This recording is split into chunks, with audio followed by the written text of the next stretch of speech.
আসসালামু আলাইকুম, সবাইকে কেমন আছেন সবাই? আশা করি সবাই ভালো আছেন, সুস্থ আছেন। আমরাও আলহামদুলিল্লাহ ভালো আছি। ভিডিওতে দেখা গেছে যে সব কাজ দেখালে তো হবে না, সব কাজ দেখাতে গেলে ভিডিও অনেক বড় হয়ে যাবে। তো অফ ক্যামেরায় কিন্তু গরুর যে খাবারটা আছে আর কি, তো গরুকে কিন্তু যে কুড়া বসি বা পানি দিয়ে জাউ দিয়ে যে খাবারটা দেওয়া হয় সেটা কিন্তু খাইয়েছি, তো সেটার আপনাদের সাথে শেয়ার করলাম না। তো গরু খাওয়ানোর পরে কিন্তু গরুকে গোসল করিয়ে দেই, ঘরটা পরিষ্কার করে তারপর হচ্ছে ঘাস দিয়ে দেই। তো এটাই কিন্তু বলতে পারেন একটা রুটিন হিসেবে কাজ করা হয়। তো যেহেতু আমাদের যে ভাইয়াটা কাজ করে ওই ভাইয়া কিন্তু ছুটিতে গেছে, আর উনি থাকলেও কিন্তু দেখা গেছে যে কাজ করতে হয়। আসলে যে সব কাজ যে কাজের লোকের আশায় রেখে দেব তা কিন্তু করি না, আমিও না, আমার হাজব্যান্ডও না। তো আর গরুর খামারের কাজটা এমন একটা কাজ, আপনি কিন্তু এটা অপরিষ্কার রাখা যাবে না বা কারো আশা করলেও কিন্তু হবে না। যারা কাজ করে তারা তো নিয়ম অনুযায়ী ওদের কাজটা ওরা করে চলে যায়। তো একটু পর পর গিয়ে কিন্তু খামারের আর কি পরিষ্কার করতে হয়। দেখা গেছে যে ছেলে স্কুলে থাকে, আমার হাজব্যান্ড তো দোকানেই থাকে, তো বেশিরভাগ কিন্তু আমাকেই আর কি খামারে সময় দিতে হয়। তো আমার মনে হয় আমার খামারে যদি আরও গরু থাকতো, আগে তো ছিল 16-17টার মতো ছিল। খামারের ভিতরে যত কাজ আছে সবই আমি করতে পারি, কিন্তু ঘাস তো আর কাটতে পারবো না। ঘাস কাটাটাই আর কি আসলে লোক দিয়ে করতে হয়। তো এখন যেহেতু গরুর পরিমাণ কম, তো ওই ভাইয়া আর কি সকালে একটু করে দিয়ে যেত আর কি, তারপর আবার বিকালে এসে আর কি একটু করে দিত। তো যাই হোক, এখানে কিন্তু গরু খাবার দেওয়া হয়ে গিয়েছিল। তারপর গরু খাওয়ার পরে হচ্ছে গরুকে গোসল করিয়ে দিয়েছিলাম। তারপর ঘর পরিষ্কার করে এখন হচ্ছে ঘাস দিয়ে তারপর ঘরে আর কি চলে যাব ঘরের কাজ করার জন্য। তো আমার প্রতিদিনের রুটিনে কিন্তু খামারে অনেক কাজ থাকে। দেখা গেছে যে সব কাজ আপনাদের সাথে শেয়ার করি না।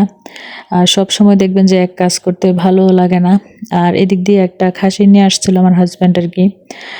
তো ওইটাও বিক্রি করে দিবে। তো এজন্য আর কি এটা আলাদা করে অন্য একটা ঘরে রেখেছিলাম। তো ওইটাকেও আর কি কয়েকটা ঘাস দিয়ে দিয়েছি।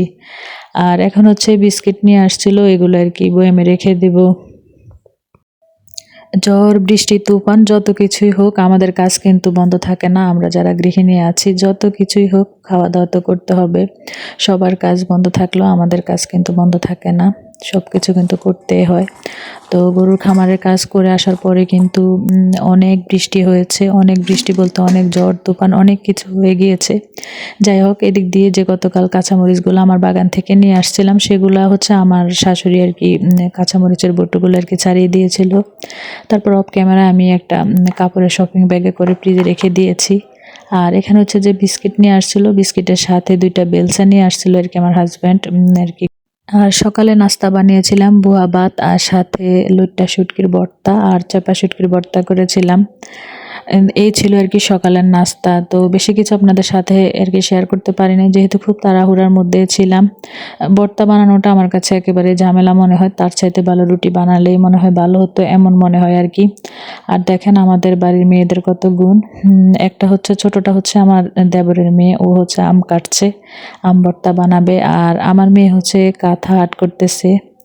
তো আমার আমার আর কি বাসুরের মেয়ের যেহেতু প্রেগনেন্ট, তো ওর কিছুদিন পর আর কি বাচ্চা হবে, তো ওকে আর কি কয়েকটা কাঁথা দিব। তো আমার মেয়েকে বললাম যে তুমি একটু এঁকে দিলে সেলাই করতে একটু সুবিধা হবে, যেহেতু আমি একেবারেই সময় পাচ্ছি না। আমিও আর্ট করতে পারি কিন্তু আমার একেবারে সময় হচ্ছে না আর কি। তো মেয়ে যদি আর্ট করে দেয় দেখা গেছে যে কাজের ফাঁকে ফাঁকে একটু একটু করে সেলাই করে শেষ করতে পারবো তাড়াতাড়ি। আর এদিক দিয়ে একেবারে সিম্পল রান্না বান্না, একটু বাহিরে যাব সেজন্য আর কি শর্টকাটের মধ্যে মাসকলাই ডাল রান্না করতেছি।